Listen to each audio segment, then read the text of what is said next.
Ngayon, ngayon. Kasi sa register. And congratulations to our graduates. Graduate elementary ay si Kay yata. Kay? Patrick. Ano si Patrick? Si Patrick. Okay na. Iwan.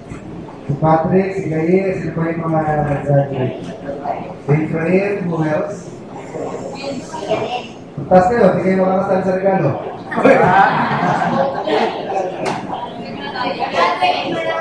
Sa high school, sino yung mga nag-graduate ng high school? Kaya rin. At sa kolehiyo, si Ella. Ella. Si Kayla. Ella. Bukas. Marami pa tayo nagagaluhan. Ikaw na lang. Sino lang kayo? So-pray po natin, si Pastor Mendoza, he went to Italy from last Friday. Wala Friday. Dahil meron silang church doon. So, wala naman tayong magagawa na sa kanila, kundi panalangin na lang sila. Dahil nagagawin na sa church doon, i-split niya. Hindi na niya tayo na mag-split o mag-split. Dahil meron dalawang faction sa loob na hindi magkasundo. Kaya sabi niya, saan hindi sila magkasundo, hatiin mo na lang yung isa. Yung isa, may iiwanan yung isa, magsisimula ng panibagong mission. Pag-pray mo natin na mag-work out yung lahat. Kasi hindi ba ayos sa magandang paraan, ayusin sa mas drastic na paraan. Let's pray that we prosper. And let's keep on praying for our missions, missions sa Banawe and outreach sa Tanza. The Lord willing, eventually, ito may ma-establish na rin. Medyo binabawas-bawasan na ho natin yung ating visibility doon sa Banawe. Alam layunin mo natin, eventually, talagang sila rin ang magtatrabaho mo. So as much as possible, medyo binabawas-bawasan natin yung presensya natin doon. Ilalagyan na lahat mo natin sila. Pray mo natin, na eventually, ito ay maging independent. And let's just keep on praying na sana meron pang may dagdag ng mga gawain, ang ating sipahan. Ayun layunin na sinisikap po natin ating mga kalalakihan to at least be able to preach. At least kung walang contribution, I can do the mission work, hindi naman mapaparalyze ang gawain dito. So, pray po natin ang ating mga kalalakihan that the Lord would provide the laborers. Sabi ng Panginoon, truly the harvest is plenteous, but the laborers are few. So, pray po natin na ang ating mga simbahan naging kabahagi po sa layunin niya ng ating Panginoon. Ako po'y nalaman doon sa binabanggit ng pastor dahil ng umaga na at the age of 79, mataas pa ang kanyang pangarap sa pag-misyon. Sabi niya, hindi na ako magtatagal. Naniniwala rin ako, hindi na dahil 79 ba naman na. Sabi niya, I am planning to start a mission work somewhere there in sa lugar sa Bales. At nagawa na yung signboard. Sabi niya, yung signboard, nakaready na. Lalagay mo na lang yung doon. Very active pa siya, at the age of 79. Hamon tayo, no? Okay, 10 years ka pa para karin sa na ngayon. Alam niyo ang kanyang consolation sa sarili niya, si Hezekiah. Sabi niya, Hezekiah was given another 15 years. If the Lord would give me another 15 years, okay na yun. Sabi niya, abot ako ng 94. Nasa lang, cancer survivor na siya, no? Okay natin, magkaroon na lang siya ng replacement. Okay, Mr. the Bibles to Book of Daniel, chapter 4. At tatalakayin naman natin ng ika-4 na kabanata sa mga Club Daniel. Sa inawang umaga, natika po natin ang ika-3 kabanata o kapitulo, Daniel chapter 3, about the burning fire furnace. kung saan inihagis ang tatlong magkakaibigan, si Hananiah, Mishael, and Azariah. And the Lord once again used this Israelites, these Jews, para mai-testify sa buong mundo na meron talagang buhay na Diyos, meron tunay na Diyos, who is able to deliver kung kinakailangan. At yan po, patotoo na yan, itong tatlong magkakaibigan, na meron isang buhay na Diyos ay naging instrumento upang mahayag sa buong mundo ng kanilang panahunan that indeed the true God is monotheistic, hindi yung polytheistic view of God ng mga pagano, mga Gitano. Kasi almost the rest of the world at that time believe in the plurality of God. It's only the nation of Israel who believes in a singular God. So this time, sila po ito patunayan na naman, no? That the God of Daniel and his friends is a God who can tell the dreams and can interpret, give the interpretation of the dreams. And he is the God who is able to deliver from fire. May Diyos na tunay, Diyos na buhay, at mayroong Diyos na nagagawa. Ang napakainam dyan, kasi po yung Diyos natin magpanggang ngayon. No? He never grows old, he never gets tired, hindi siya naluluma, hindi kumukupa sa ating Panginoon. Every day, God is fresh. Walang nabawas sa kanyang kalakasan. Unlike us, bagaman ang ating kalooban, mukhang walang nababawas, kundi sa araw-araw, lalong sumisigla ang ating kalooban. Pero hindi natin maiwasan ang ating katawan. Unti-unti rin po na nababawasan ang power. Yung dating masiglang ang mga katawan, unti-unti po na nauubos ang kanyang kalakasan. And it's a fact of life. Ito'y bahagi ng buhay. But our God is God who never grows old, He never gets tired, hindi na mabawasan ang kanyang kapangyarihan. Salamat na lang tayo. We have such a great God. So chapter 4, this is about the dream, it's a dream also. At the same time, yung pagbabagong kalikasan ni Daniel, ni Nebuchadnezzar. He thought himself to be an animal, so he acted like an animal for a certain period of time. Hindi ho madali yun, matagal yun.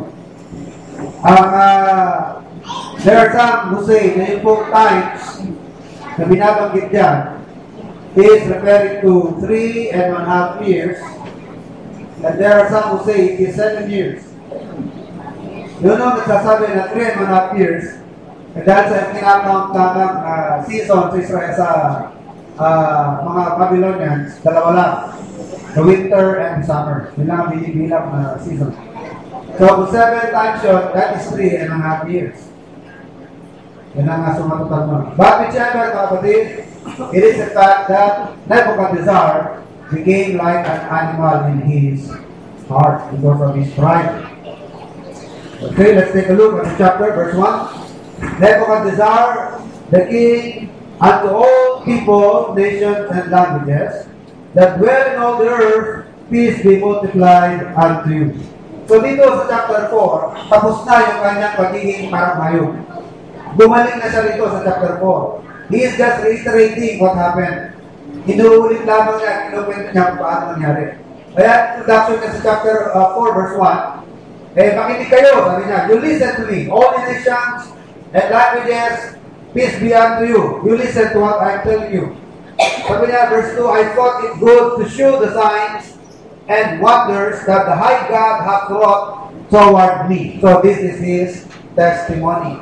How great are his signs, and how mighty are his wonders. His kingdom is an everlasting kingdom, and his dominion is from generation to generation. And here's the start of his testimony, verse 4. I, Nebuchadnezzar, was at rest in mine house, and flourishing in my palace. I saw a dream which made me afraid, and the thoughts upon my bed, and the visions of my head troubled me. Therefore made I a decree to bring in all the wise men of Babylon before me, that they might make known unto me the interpretation of the dream. Then came in the magicians, the astrologers, the Chaldeans, and the soothsayers, and I told the dream before them, but they did not make known unto me the interpretation thereof. But at the last, Daniel came in before me, whose name was Belteshazzar. Belteshazzar, according to the name of my God, and in whom is the spirit of the holy gods. And before him I told the dream, saying. So again, this is a good testimony of a Christian, no? Although pinatawag na lahat ng mga counselors, lahat na pwedeng panggalingan ng payo, comfort ni King Nebuchadnezzar, including the astrologers. Ano ba pagkakaiba ng astrologers, astronomer? Magkapareho ba yan? Astrologer and astronomer. Ano yung astronomer is one who studies astronomy, no? Astronomy. Heavenly bodies. At noong araw, talagang may knowledge na sila about the stars. They know the movement of the stars. They know the group of the stars. Kaya nga kahit ang Panginoon, ginamit yung mga term sa constellation na ginagamit ng araw. That is why in the book of Job, we will encounter the names like Pleiades, and Orion. These are constellations. Itong Orion, ito yung group of stars. Kada group is 500 stars, approximately 500 stars. And there are 7 groups. So 7 groups, dating 500 kada group, so constellation. So naman Pleiades, ganun din, group of stars, pero magkakaiba siya dito kasi hindi naman sa group. Magkakahiwalay, pero sa tukpo, pero hindi siya dikit-dikit. Kamukha nito yung mga Orion. So meron na silang knowledge ng araw, matatalino na rin sila ng araw. No? Even without the benefit of the telescope na meron tayo. Sila, tingin-tingin lang. Drawing lang. Kaya paano ba nasusukat yung distansya ng sun? Wala naman tayong instrumento para sukatin yun. How do you think were they able to measure? Kahit sa ngayon, hindi natin tayong sukatin yan. Wala tayong instrumento para sukatin yun. By the use of geometry. Geometry. Angle lang yun. First 6 months of the year, nasa isang part ka ng mundo. So you draw the angle of the sun or the moon from your position. And after 6 months, you have the other side of the earth. And then you draw it again. When you get the angle, the degrees, yan. You can make calculation. Marunong na sila ng araw. So meron ng mga astronomers ng araw. Ito naman ang astrology. Ito naman. Yung mga nagsasabi ng kabalakan ng tao, yung mga nag-horoscope, mga astrologers yan, di ba? O ito yung kabalakan. O ito ang panahon na magandang magkanin. Ito yung panahon na mukhang magandang ani. O ito yung magiging buhay, magandang makipagpigma sa mga panahon ito. Dahil mukhang magandang reading ng iyong bituin. O mahal na. Okay? So despite of this bunch of intelligent people, may kasama pa mga medium, soothsayers, mga wise men, that were able to tell the interpretation of Nebuchadnezzar's dream. Pero, alam ni Nebuchadnezzar kung kanino siya pupunta sa mga ganyang panahon because of the previous history ni Daniel. Alam niya, meron siyang dream na nasabi ni Daniel at naibigay pati interpretation. So, ang ginawa ni Nebuchadnezzar, he called Daniel and he told him his dream. Kasi yung dream niya, sinabi niya sa mga wise men, but none of them were able to give the interpretation. So ito, medyo madali-dali. Kasi yung una na estatwa, mahirap yun. Hindi niya sinabi yung dream.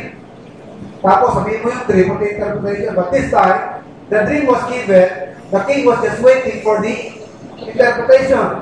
But the problem is, andyan na nga yung dream, hindi pa nila maibigay ang interpretation. So again, Daniel came into the picture. Verse 9, ang pangalan ni Daniel dito ay Belteshazzar. Pinalitan, ng Chaldean name. Belteshazzar. O Belteshazzar, verse 9, master of the magicians, because I know that the spirit of the holy gods is in thee, and no secret troubleth thee. Tell me the visions of my dream that I have seen, and the interpretation thereof.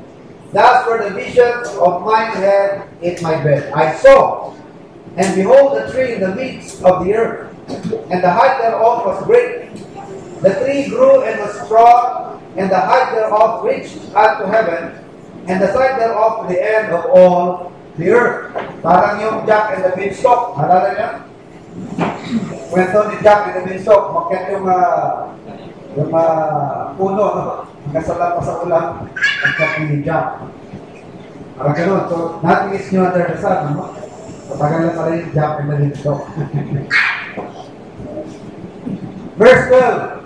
The leaves thereof were fair, and the fruit thereof much, and in it was meat for all, or food for all. The beasts of the field that had shadows under it, and the fowls of the heaven dwelt in the boughs thereof, and all flesh was fed of it. I saw the visions of my head upon my bed, and behold, a watcher and an holy one came down from heaven. He cried aloud and said, thus, hew down the tree, and cut off his branches, shake off his leaves, and scatter his fruit. Let the beasts get away from under it, and the fowls from his branches. Nevertheless, leave the stump of the roots in the earth, even with the band of iron and brass, in the tender grass of the field, and let it be wet with the dew of heaven, and let his portion be with the beasts in the grass of the earth. Let his heart be changed from man's heart, and let a beast's heart be given unto him, and let 7 times pass over him. This matter is by the decree of the watchers, and the demand of the word of the holy ones, to the intent that the living may know that the Most High ruleth in the kingdom of men, and giveth it to whomsoever he will, and setteth up over it the bases of men. Okay, so ano po na panaginip ni Nebuchadnezzar? Is there was this tree in the middle of the earth. And in that tree, marami po ang mga nanganganlong. Ibon, beasts of the field, tao, and the branches, talago, ang mga dahon, malalago, maraming kumakain, maraming nagsishelter, maraming natutulungan because of this tree. Kaya lang ni Nebuchadnezzar, siya yung tinutukoy dyan ng tree. Because Nebuchadnezzar became so great. Naging napaka-powerful niya. Lumakas ang ekonomiya ng Babylon because of him. Marami nagkahanap buhay dahil sa kanya. Marami naging secure dahil sa kanya. Marami siya natulungan. Umusbong ang ekonomiya ng panahon na yan dahil sa kanyang talino. Kaso nga lang, he became so proud. Instead of ascribing his wisdom, ascribing his greatness to the opportunity that God has given him, he took the glory by himself. Kinuha niya yung glory sa kanyang sarili. And therefore, what the Lord did to him, siya po ay hinambol ng Panginoon. Sa paano paraan, pinakita ng Diyos, merong lumabas na tinig sa kanyang panaginip, At sabi ng watcher, you cut the tree, pinutol ang puno hanggang kapantay ng damo, para maging kapantay lamang sa ng damo. Pero, when you cut it, itira mo yung kanyang stock, yan, sa banda dyan. At lagyan ng bakal. Iyan mo siya ng bakal. Hindi, tawag yung lalagyan ng belt. Lagyan mo ng belt na bakal, yung kanyang pinagputulan. Because the plan is for him to start what? Batting again? Simula sa tumubulan. Musbog. Nangyayari yan, di ba? Bukan niyo sa malunggay. Putulin niyo yung malunggay. Kapilapin niyo na malunggay. Nakupan niyo pinag-uwi. bubuli yan. Pero takpan niyo yung pinagputulan. Eh baka hindi tinakpan yung pinagputulan. Tuloy-tuloy na mabulok. No? Bakit pinagputulan? So, nothing is new under the sun. No? Hindi nga lang ang inikakit. Pinaaral na ng belt. Inikpitan. Para tumubo. Kasi si Nebuchadnezzar, after a few years kasi mawawala, muli siya babalik at tutubo ulit ang kanyang power, kanyang kingdom. Okay, verse 18. This dream I, King Nebuchadnezzar, have seen.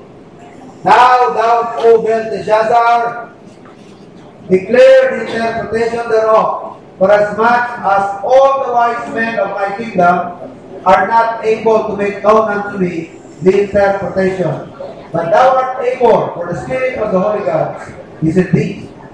Then Daniel, whose name was Belteshazzar, was astonished for 1 hour. Sa oras na hindi nakapagsalita si Daniel after na masabi ng hari ng kanyang dream. And his thoughts troubled him. The king spake and said, Belteshazzar, let not the dream or the interpretation thereof trouble thee. Belteshazzar answered and said, My lord, the dream be to them that hate thee, and the interpretation thereof to thine enemies. So for 1 hour, Daniel was not able to speak. Hindi dahil sa naguguluhan siya, kundi he was worried for the king. Nag-worry siya dahil sa hari. Kasi nalaman ni Daniel kung ano mangyayari sa hari. Naging aware si Daniel doon. So, he was very much worried, not for himself, but he became worried because of the king. Kaya sabi niya, sana, mahal na hari, ang dream na napanaginipan mo, yung vision na nakita mo, sa kaaway mo na lang mangyari. At yung interpretation noon, sa kanila na lang paganap. Verse 20, the tree that thou sawest, which grew and was strong, whose height reached unto the heaven, and the size thereof to all the earth, whose leaves were fair, and the fruit thereof much, and in it was meat for all. Yung meat is this here is food, no? Under which the beasts of the field dwell, and upon whose branches the fowls of the heaven have their habitation. It is thou, O king. Ikaw yun. Thou art grown and become strong, for thy greatness is grown and reacheth unto heaven, and thy dominion to the end of the earth. And whereas the king saw a watcher and an holy one coming down from heaven, and saying, Hew the tree down, and destroy it, yet leave the stump of the roots thereof in the earth, even with a band of iron and brass, in the tender grass of the field, and let it be wet with the dew of heaven, and let his portion be with the beasts of the field, till 7 times pass over him. This is the interpretation, O king, and this is the decree of the Most High, which is come upon my Lord the king. That they shall drive thee from men.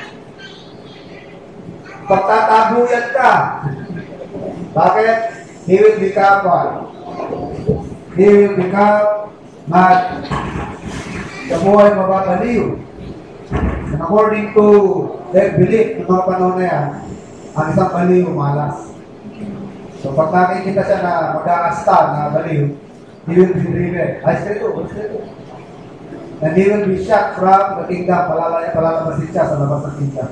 Doon siya outside the walls, kasama ng mga hayop. Kaya sabi ni Daniel, let the interpretation be true to your enemy, but not to you. That's why he was very much worried. No? Verse 25, that they shall drive thee from men, and thy dwelling shall be with the beasts of the field.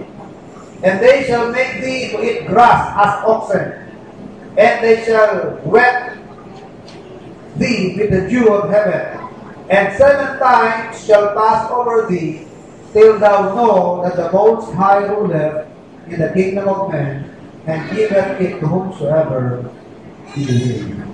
So, he will eat grass. According to some scholars, yung pong sakit na yun ay natawag na zoanthropy. What is zoanthropy? It is a disease. Mental disease. Kapag inisip mo kung ka, you will act like a monkey or a mink. Ano dahil na ganyan ka? Like a monkey. Kasi naisip mo na monkey ka. But in the case of Nebuchadnezzar, he will think himself like an ox. Naisip niya na parang baka siya, therefore he will eat grass for 3.5 years or for 7 years. Ang kinakain niya damo. Pwede pala kainin ng damo, hindi will not die, no? Pinagusto mo ang testing. Na-testing na ni Nebuchadnezzar, pag mahirap ang buhay, abang. Saan yung kalabaw, nalakas?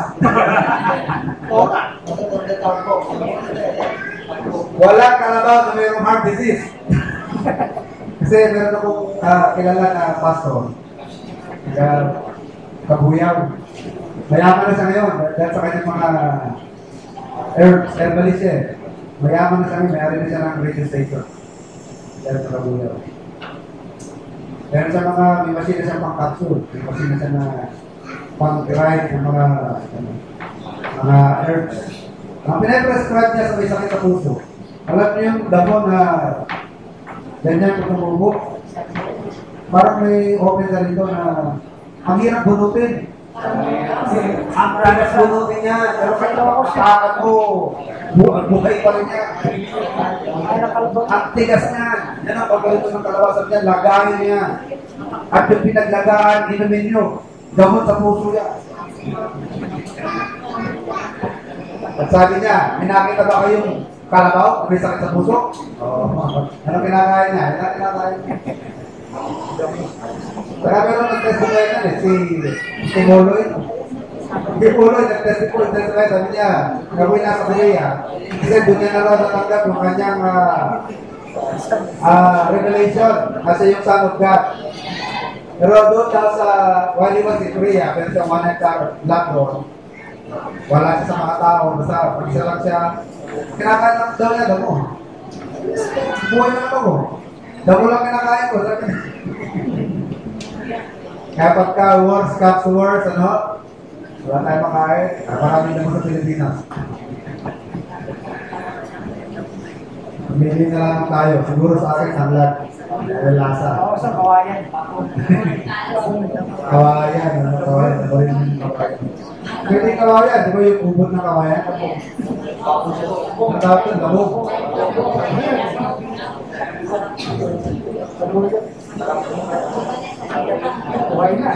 So kahit sabihin pa natin na 3.5 years, matagal pa rin yan, no? He ate grass. Yet, he did not die. Pwede kainin. Marami tayong, sabi nga, yung Filipinos, you're eating grass. Ano yung mga buti, no? Kaya halos lahat ng, kaya sa survival, di ba, di sila nag-aaral? Kasi tayo, pag nasa jungle, alam natin kung ano yung pwede kainin, Sila, wala nang jungle, halos just mistakes. Ang teacher nila is makakita.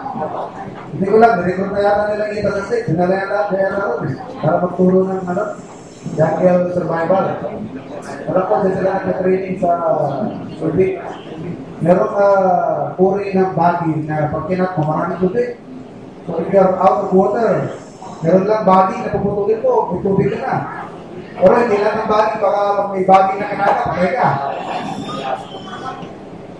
Yung palang yantok, napaka-artist. Gulay pala yun Kailan ko lang malaman, nagugulay pala yun, yung yantok. Ay bubod, pwede na pala maging gulay yun, yung yantok. Saka yung bubod ng tube. Nakakain ninyo. Para tayo pagkain, no? Pero bago napanood sa TV, yung masang puno, na yung katawan niya, pwede gawing flour. Yung katawan ng puno, pwede gawing flour. Harina. Magsusurvive talaga. Verse 26.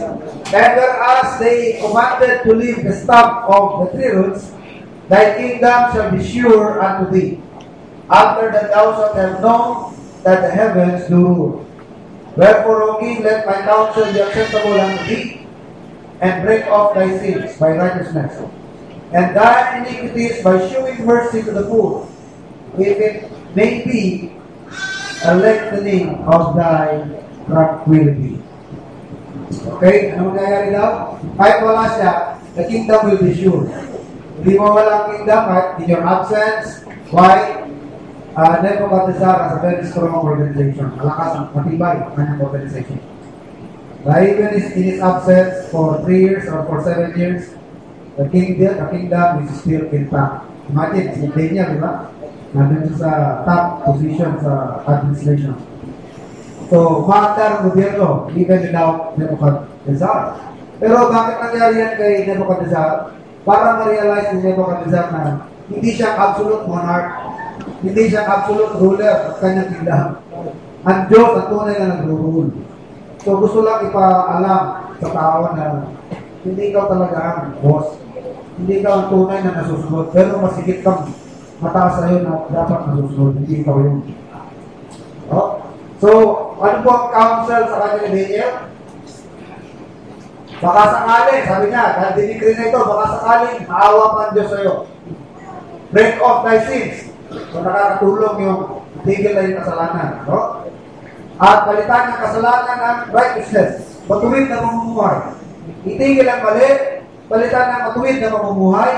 And then, show mercy to the poor, if it may be a lengthening of thy tranquility.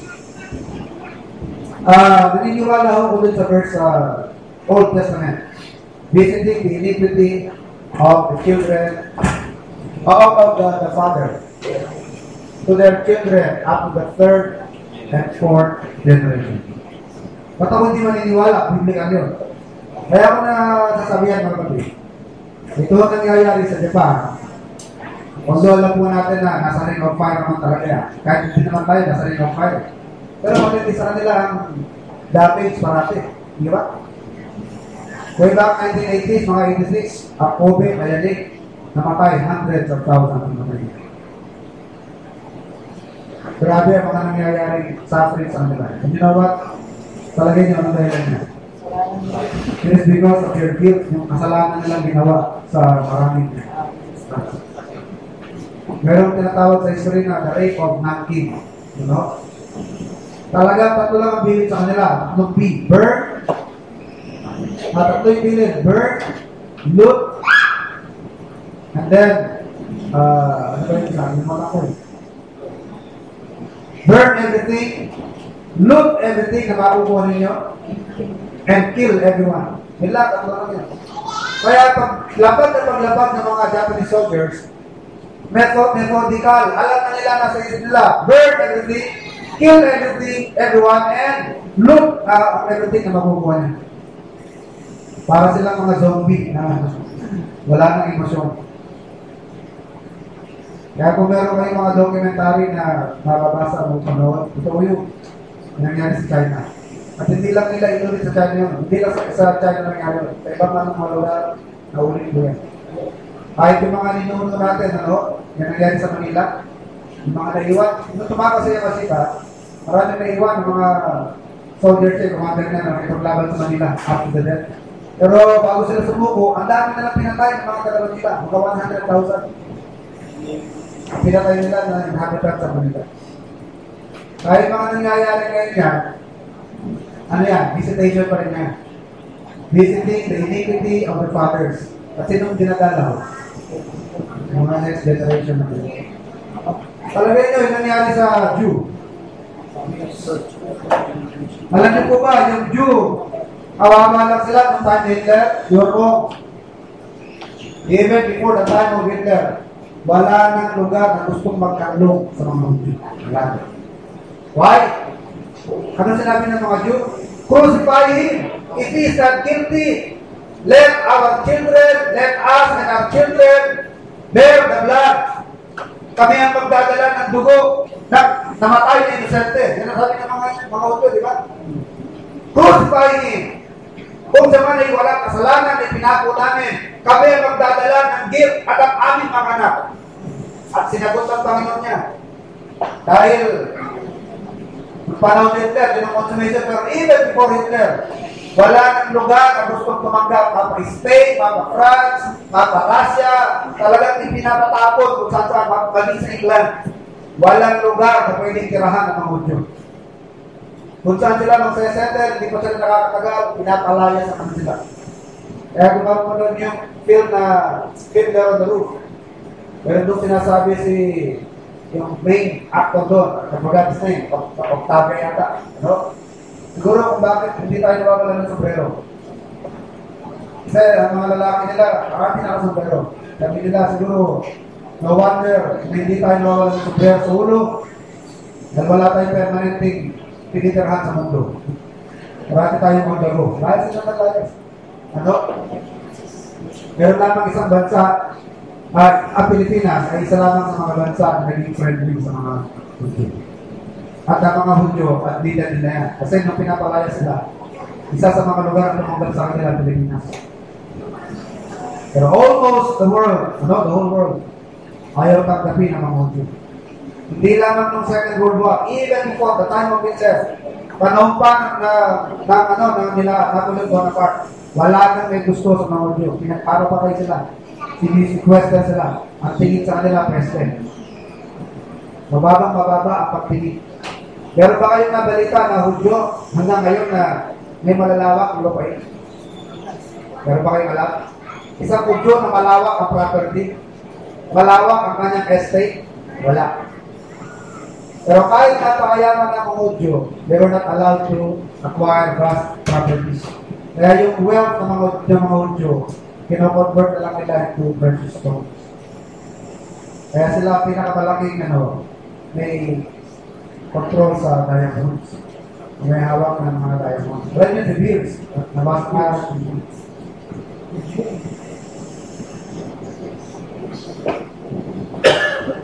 Ayan, engage in diamond business. Kumpanya yan tungkol sa diamond.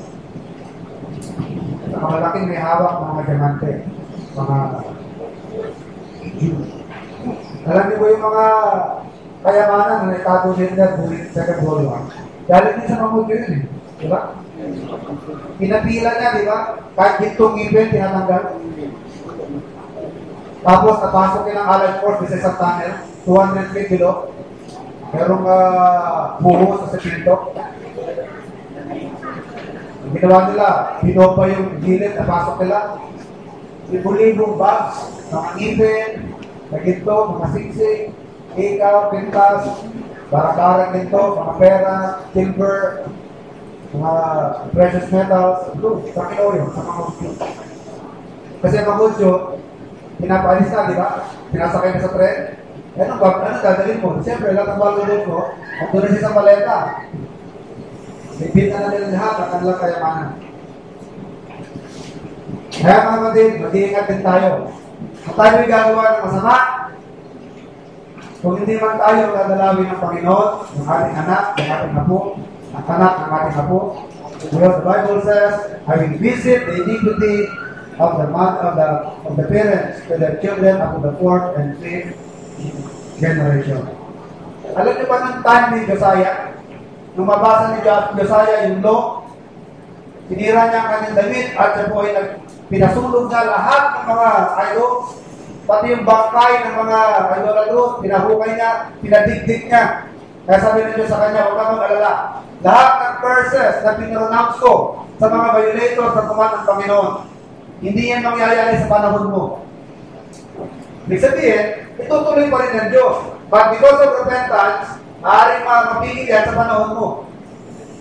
Kaya nung tinatanong sa akin yan, sabi ko, wala ka nang magagawa dahil yan ang degree ng Panginoon. Yan talaga ang sistema ng Diyos. The best na magagawa mo, do the right thing in your time. Sa panahon ko, gawin mo na kung ano yung tama.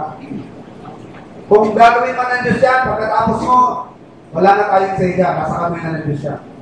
The best lang na magagawa ko, habang nasa panahon mo pa ikaw, gawin mo na kung ano yung nararapat, gawin mo na kung ano yung tama, baka sakali maawaan Diyos sa kanila. Panahon mo, dahil sa righteous living mo, papipigilan niya, and judgment niya. But with regard to the next, only God can tell. Dahil sabi ng Diyos, I will visit the iniquity of the fathers to their children, to the third, fourth, and fifth generation. Kaya sabi dito sa verse 26, whereas thy commandment to lay the stem of the three roots, their kingdom shall be sure unto thee. Verse 27, wherefore, O king, let my counsel be acceptable unto thee. Break off thy sins by righteousness. Kung ano man yung ginagawa mong kasalanan, you break that and live righteously. And thine iniquities by shewing mercy to the poor, if it may be a lengthening of thy tranquility. Gandhi, all this came upon the king Nebuchadnezzar. At the end of 12 months, that is 1 year, he forgot this dream. Nakalimutan niya. Why? He walked in the palace of the kingdom of Babylon. The king spake and said, Is not this great Babylon that I have built for the house of my kingdom by the might of my power and for the honor of my majesty? Puro my. Puro ako eh. Ako, akin. Sa lahat, pinuha niya ang glory sa kanyang sarili.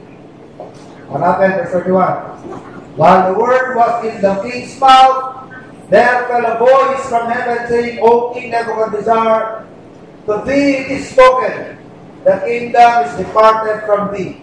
Sasalita pa siya sa kanyang isipan, sa kanyang bibig, merong boses na lumabas. The kingdom is departed from thee. 32.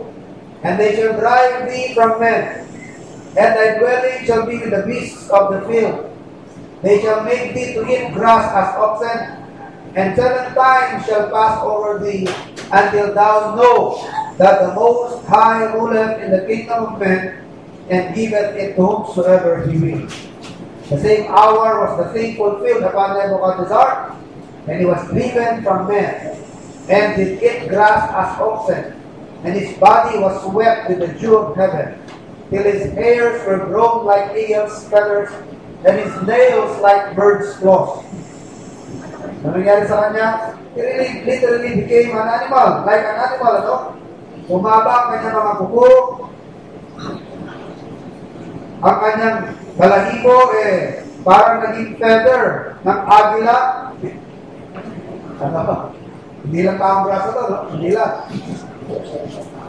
Parang sa naging 8. 34. And at the end of the days, I, Nebuchadnezzar, lifted up mine eyes unto heaven, and mine understanding returned unto me. And I blessed the Most High, and praised and honored Him that liveth forever, whose dominion is an everlasting dominion, and His kingdom is from generation to generation. Verse 35, and all the inhabitants of the earth are reputed as nothing, and He doeth according to His will in the army of heaven and among the inhabitants of the earth, and none can stay His hand or say to Him, What doest thou? So, ano ba tinutukoy sa verse 10? What characteristic of God is being mentioned there? He is what? Again, it is the sovereignty. Why? He doeth according to His will. Pag nagagawa mo lahat ng nasa isip mo, lahat ng desire mo, it means you are sovereign. Sabi sa verse 35, none can stay His hand. Walang makakapigil or say unto Him, What doest thou? No one can check, no one can arrest, no one can prevent God from doing whatever is in His mind na gawin. Walang makakaawat, walang makakapigil dyan.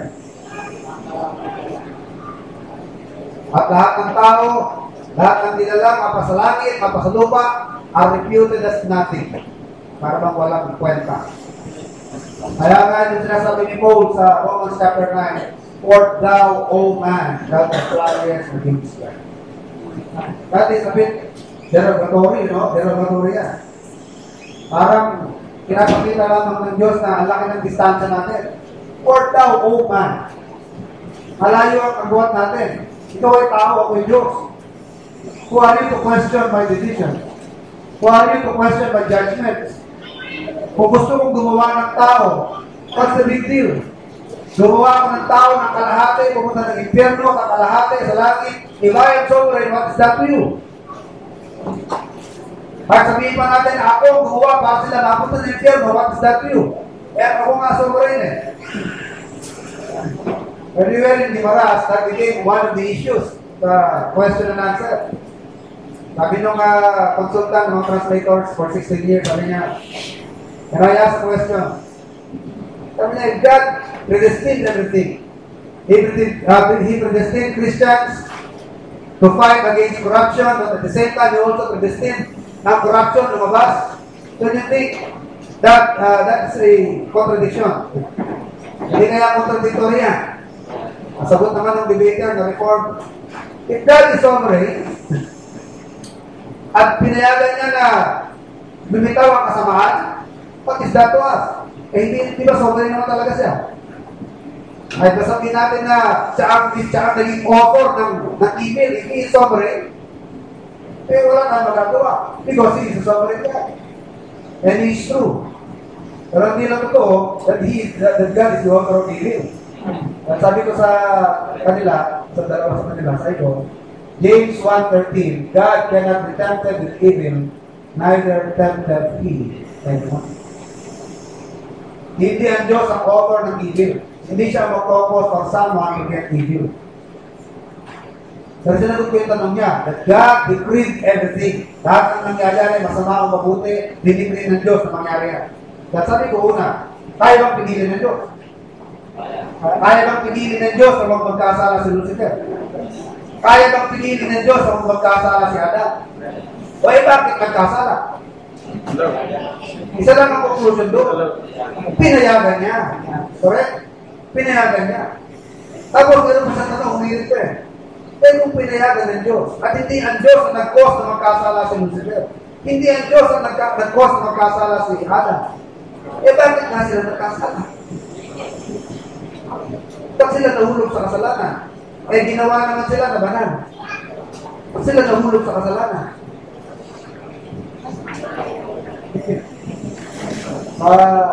Ano yan? Mapagising talaga. Ano to? Assembly of God. Pero konsultan, mga translators. Kayo, ano sasagot nyo?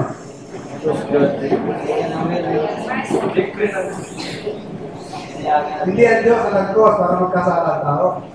Bakit nagkasala ka? Hindi ko lang yun ang Diyos.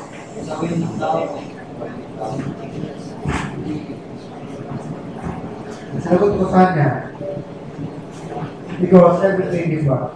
Everything is dependent. Wala namang independent Only God is independent. While the rest of everything in this universe, lahat dependent sa Diyos. Kagaya ng mga elect angels. So, ang dahilan kung bakit nahulog ang ilang creatures is because everything is dependent on God. Diyos lamang ang walang pangangailangan. So, by virtue of our dependence, para hindi ka magkasala, nakadepende ka lang sa Diyos, para elect angels ay hindi manatiling elect angels, hindi magkasala natin, they depend on God. So sabi ko, the moment that God removed His what? Restraining grace, the tendency of everything is to fall. Yan ang kadahilanan yan. Kung paano nag-fall ang tao. Na hindi na kailangan mag-apply ang Diyos ng pressure sa tao para sumayin siya. Hindi na kailangan pasamain pa ang puso ni Lucifer. Kundi alisin lamang ng Diyos ang kanyang biyaya para manatiling banal ang lahat ng tao at lahat ang nilalang. Ang natural tendency na mangyayari sa tao ay mahuhulog. Bakit pa mayroong elect angel? Dahil matibay sila, hindi sila nagkasala, matibay sila. The reason they remain to be good angels because of the fact that God elected them to what? Not salvation, but to preservation. Wala akong elect angel at salvation. Pero may mababasa sa Timothy, elect angel. Pero saan sila elect?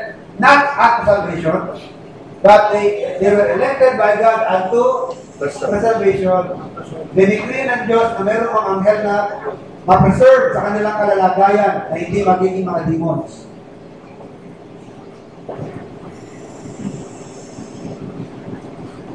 Kaya matindi yung mga kapatid doon. Ano na sila? Mga 10. Ano pangalan? Ang pangalan ng God. No? Pangalan. Kalimutan ko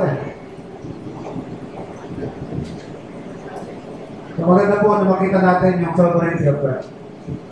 Na ang Diyos, kaya niyang gawin na lahat, ang kanyang kaibigan, wala makakaawat, wala makakapigil. Kahit pa sa paningin natin parang masama, nangyari yan, may dahilan ng Diyos. Pwede hindi mangyari yan, ha? Yan ang tinatawag na anti-creed probability. Pwede mangyari, o pwede hindi mangyari, dahil kaya kang baguhin ng Diyos. Kaso nga lamang, hindi dinigrin ng Diyos na hindi mangyari. So, tawag po yung anti-creed probability. Pero kaya ng Diyos sa kontrol niya. Pero bakit nangyari? Because of God's permission. Diba sabi niya, isa may mga tanong, if God is good, His intentions are good, at kaya naman niya mawala ang misery, kaya niya mawala ang suffering, bakit hindi niya inadalang by the snap of a finger? Diba? Sa isang iglat lamang, mawala ng lahat ang misery ng tao. Kaya ba gawin ng Diyos yun? Kaya, di ba? Wala nang nagugutom, wala nang nagsasuffer sa ospital, wala nang naghihirap, wala nang nagdurusa, lahat kaya nang baguhin ng Diyos isang iglat ng mata, isang kisat mata. Kaya gawin lahat ng Diyos yan. So, pero bakit inaya pa rin ng Diyos? Again, for reasons only known to Him. Kailangan mga nakakalam niya. Pero hindi nakakulugan na walang nagbabago pa sa ngayon, eh hindi na totoo ang Diyos. Sa gano'n ko namin na ganyan eh. Na-encounter ako, sabi niya, I don't believe in God. Because if there is God, and He is good, His intentions are good, and He is most powerful, eh dapat nabago na niyang lahat. Sabi niya, ako nga na tao na masama, marunong ako mag-isip ng mabuti sa kapwa. Eh kung ang Diyos, ang layo din niya mabuti, at may kapangyarihan siyang gawin ang kabutihan, at wala ka rin siyang ginagawa.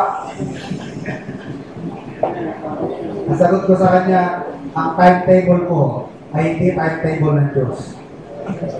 Ang gusto ka ng Diyos na mawala ang kahirapan sa sarili ng panahon, pero hindi sa panahon na dinikita mo. Dahil sa isang soberanong Diyos. I remember si Ingersoll, sabi ni Ingersoll, if there is God, I dare Him to strike me dead in 5 minutes. If God is really true at nandyan siya, kung buhay siya, patunayan ang buhay siya, patayin na ako in 5 minutes. Ganun sa katapang. After 5 minutes, buhay pa siya. Sabi niya, see, there is no God. Sabi naman ng isang Christian sa kanya, you cannot consume or you cannot hindi mo kayang ubusin ang pasensya ng Diyos sa 5 minuto. Alam mo, sa 5 minuto, inuubos mo pasensya ng Diyos. His name was Ingersoll. I forgot his first name. Yun na kanyang challenge. There God, destroy to death in 5 minutes. So God is a sovereign God. At yan po ang nalaman ni King Nebuchadnezzar. So huwag tayo yung pagalit sa Diyos, huwag tayo magtampo, huwag tayo mag-isip ng masama. Kasi pag nag-isip ka na ng masama sa Diyos, it means you are charging God foolishly. So, ibig sabihin ng charging God foolishly, para doon kong sinasabi na hindi alam ng Diyos ang ginagawa niya. Panginoon, ano ba? Hindi ko yata nagugustuhan ng ginagawa niya. Akala ko ba, you're a good God. Bakit ganito? You are charging God foolishly, no? Alam ng Diyos kung ano ang kanyang ginagawa. God knows what He's doing. Although He did not explain everything, but there are some explanations He gave us. Masabi sa Ephesians chapter 1, it is for the glory of His grace. Para yan ma-promote, para yan maluwalhati ang kanyang grasya. Maluwalhati ang kanyang mercy. Mataas ang kanyang habag. Bakit, mga kapatid? Lahat ng nasa misery, at lahat ng nasa misery na kinawaan ng Diyos, sila yung magluluwalhati, magpupuri sa mercy ng Panginoon. Yan dahil dahil. E kung wala tayong misery, wala mo worship sa kanyang mercy. Diba? Sino lang ba magpupuri, magpupasalamat sa kanyang awa? E di yung kinahabagan. E sino ba ang kahabagan? E di yung kahabag-habag. Paano magkakaroon ng kahabag-habag? Kailangan magkaroon ng kasalanan. Para magkaroon ng misery. So, magtatanong pa ba tayo sa Diyos? Bakit ganun tinayagan na ganun mangyari? Again, we are not in a position to ask God. At sabi ng Bible, who art thou, O man? Can the thing that is formed say unto him that formed it, why hast thou made me thus? Pwede bang yung pinormahan, magpo-question na ng forma? Ba't ko ginawa ganito? What is God to make His power known, endured with much long suffering, the vessel speeded to destruction? Cannot God make out of the same lump? Kung ito po isang masa ng putik, ang isang bahagi gagawin niyang vessel unto honor, and another part of the same lump become the vessel of wrath. Wala bang karapatan ng Diyos sa gawin niya? Kaya nakakatakot, ano? Masalamat ka kung elect ka, masalamat ka kung Kristiyano ka, ikaw yung bahagi ng putik, kasi unbeliever at unbeliever, pareho lang pinanggalingan natin, di ba? Putik. He came from the same dust, the same component of amino acid and carbon. Isa lang pinanggalingan natin. Pero among mankind, na nilikha ng Diyos, there is a portion of mankind na laging sisidlan ng kanyang mercy. They are said to be the vessels unto honor. Bakit? Pagdating sa langit, tayo po yung magiging trophy ng Panginoon. Ito, mga produkto ko, pinaghirapan ko. Isaiah 53, He shall see the travail of his soul and shall be satisfied. While the rest of mankind, they are the vessels of his wrath, fitted unto destruction. Wala bang karapatan ng Diyos na gawin niya? Kanyang nilikha. Kaya, hindi basta-basta ang Diyos. Na iba nakakarinig niya, ganyang doktrina. Anong klaseng Diyos yan? Anong klaseng Diyos yan? Kaya magre-rebelde ibang tao, no? But if you understand the sovereignty of God, huwag ka pa mag-question, ipag siya naman pala yung soberano. Ibig mo sabihin, nilikha niya ang tao, some He predestined to go to heaven, and some He predestined to go to hell. If God is sovereign God, walang big deal yan. Kung sabihin man natin totoo yun, wala ka pa rin magagawa. Dahil ang Diyos ay soberano. Kaya mataas ang lahat. Natin nyo, hindi ang Diyos ang nagpikit sa tao para mapunta siya ng Diyos. Ang tao mismo ang nagpikit sa kanyang sarili para maging karapat-dapat siya sa destruction. Dahil God is also giving His offer, observation and gospel. Pero ang tao na mismo ang ayaw. So it's man himself who is fitting himself for destruction. Basahin natin sandali yung Romans chapter 9 para makita niyo sinasabi. Kaya kung tayo yung naging object of God's mercy, isipin mo na lang na matagal na palang plano ng Diyos yun. Nasabi ito, a fore prepared unto glory. Romans chapter 9 verse Umpisa natin basahin ng verse 20. O verse 19. Kasi meron mga question eh. Nagko-question. Kung ang Diyos pala nag-decide ng lahat. Pinlano ng Diyos na may pupunta ng langit, meron pupunta ng impyerno.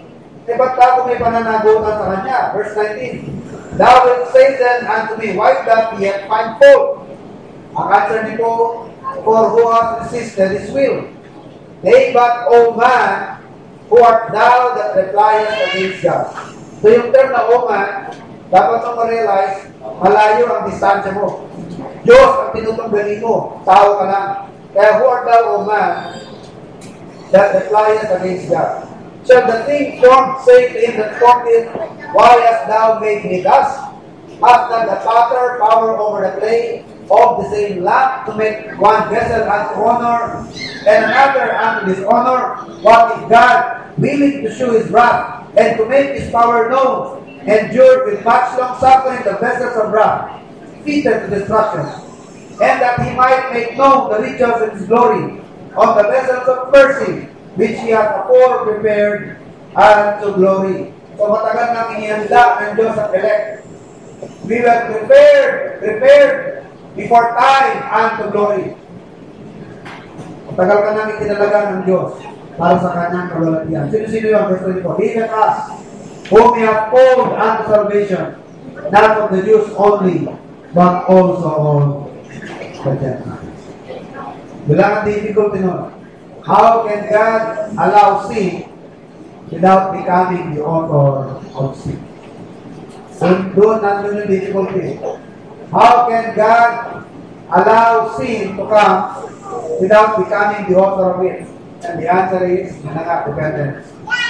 Ang lahat ng bagay, nakadepende lang sa Diyos. Like Lucifer, like Adam. The moment that God would remove his restraining grace, ang possibility niya, mahuhulog talaga. So, hindi na kailangan ibagsak ka ng Diyos.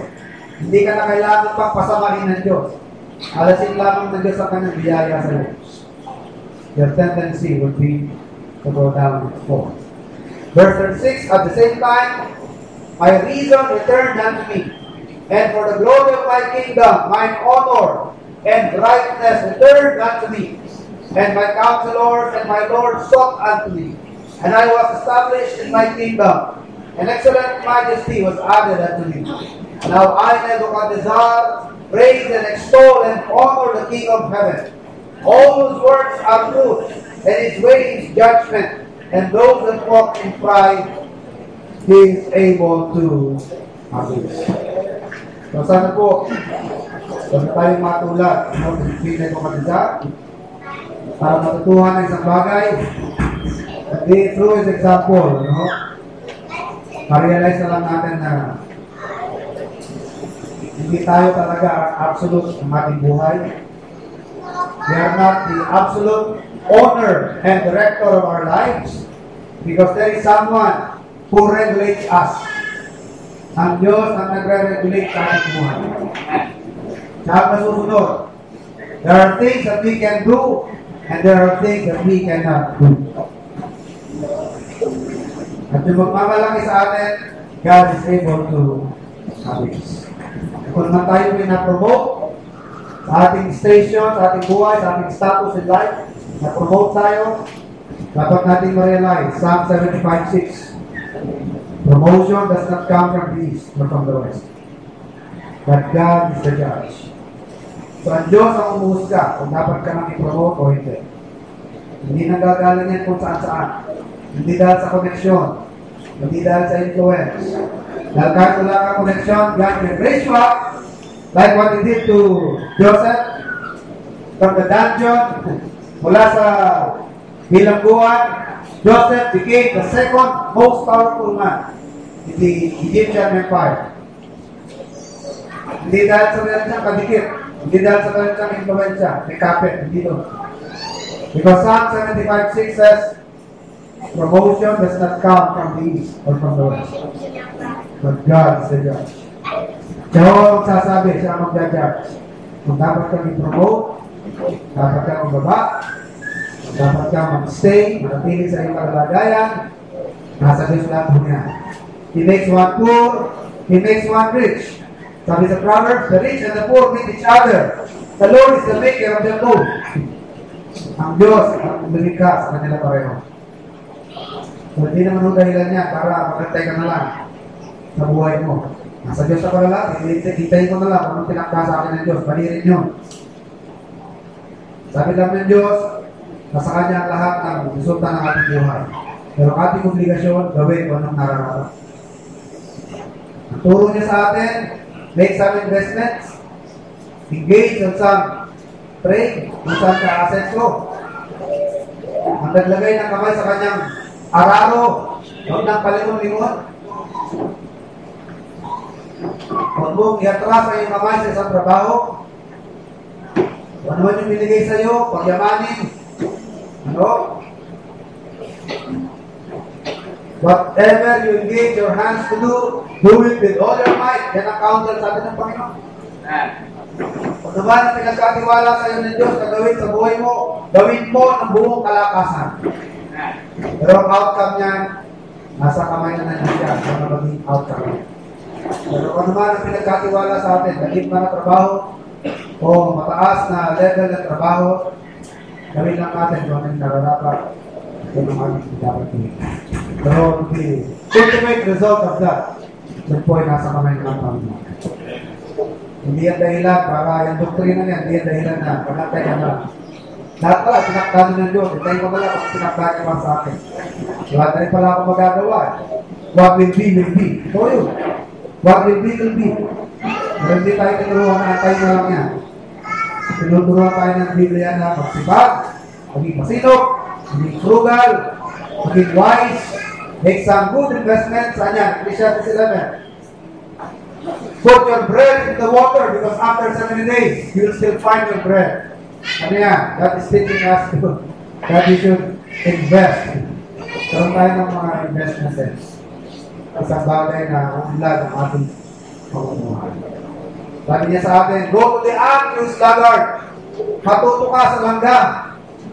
Na habang panahon pa ng pagkita, habang panahon pa na pwede kang mag-gather ka. Upang sa panahon na hindi mo na kaya mag-gather, meron kang mapapag-shoot. Very simple, no? Common sense. Habang kumikita ka pa, malakas ka pa, mag-ipon ka. Dadating yung panahon, hindi mo na kaya mag-gather. Pag dumating ang tagulan sa buhay ng langgam, hindi na niya makakayanan pa yung magaya ng ginagawa niya. So, meron siyang gusto sa kanyang existence. Meron din tayo. Habang kaya kong kumita, mag-save, para pag dumating na yung panahon na hindi na tayo kumikita, meron tayo magagamit para sa ating sila. No? Para nga sa galing natin mag-ipon, kahit matanda na tayo, kaya pa rin yung magpupusto sa ating mga anak. Maganda yun. Maganda yun. No? Pag mong sabihin na, alam mo, nangaloob, inubos ko ng buong buhay ko sa inyo. Lahat, binigay ko na lahat. Ngayon, wala akong makita. Eh, may kasalanan ka rin, inubos ko lahat eh. Magtira ka rin para sa sarili mo. No? So, maganda yung magbibigay sa anak, pero magtira rin tayo para sa ating sarili. That's wisdom. Ano wisdom? Kasi hindi natin alam kung ano magiging kahinat na ng ating mga anak. Hindi mo alam kung magiging madamot sila. Diba? Magiging mabait sa'yo. Kaya magtira ka rin para sa sarili mo. Huwag mong susubatan na, malakas pa ako eh. Lahat inubos ko para sa inyo. Hindi ka mali, inubos ko lahat. Magtira ka rin para sa sarili mo. Parang araw, meron na yung mga kagagamit para sa kanisa. That's plain common sense. Wisdom na tinuturo sa atin ng Biblia. Pero kung tayo man po ay promote ng Panginoon, we should realize hindi kung saan lang galing yan. Yan po yung oportunidad na bibigay sa atin. Kaya po yung kayo, magpapasa sa ating langit. Heavenly Father, salamat po Ama sa mga reminder, pinagsalita. Parating dapat namin naalaala na sa inyo nagagaling ang aming lakas ng magandang buhay. Sa inyo, kayo po ang pinagalingan ng mga opportunities, aming mga kakayanan. That we accumulate these things not because of our might or natural intelligence or any aptitude. But these are all opportunities coming from you. Help us all that to be constantly reminded of this life. Kung hindi kami magpataas, hindi kami magpalalo, kung manatili kami grounded sa lupa, alam namin na sa inyo naman nagdula namin. Tulungan na rin po kami, Ama, na maging wise, maging pantas, maging matalino sa pag-manage ng mga resources na hindi pinagkakatiwala. Tulungan na rin po kami, Ama, na magkaroon ng share para sa mga mahihirap, para sa mga nangangailangan ng salita. Ipagpala rin po ang may makabahagi ng inyong kapatid. Maging instrumento na wakan niyo, maging challenge of blessing. Hindi lamang sa amin magtapos ang magpapala, kundi sa amin aagos ang pagpapala ng mga natin. Ginawa niyo po kami, Ama, na maging mabuting mga katiwala, maging faithful stewards. And as we leave this place of God, we pray for thy blessing. Ingatan niyo kami sa balik sa aming mga gawain, sa mga tungkulin na ginagampanan sa aming mga buhay, trabaho sa araw-araw. We spare us, O God, from our trials and temptations. Ito po yan ay overcome, lalo-lalo po mga sakuna, na nandun lamang sa daan, sa tabi. naway makapaglingkod po po kami sa inyo. Kailangan ko po, Ama, na ingatan niyo po ang bawat isa, maging aming mga kalusugan, ang pinataas sa mga kapatiran na mga nararamdaman sa kanilang katawan. Ngayon, ang balikin mo po, Ama, ang kanilang mga kalusugan. And we pray for those who are troubled by their problems, na magiging po, Ama, ng kaaliman. Ngayon, maalaala nila ang mga pangako. Malamit po yung dinadalangin at pinapasalamatan sa ngalan ng aming Panginoon Jesus. Ganang hapon po at kawayan natin ang mga.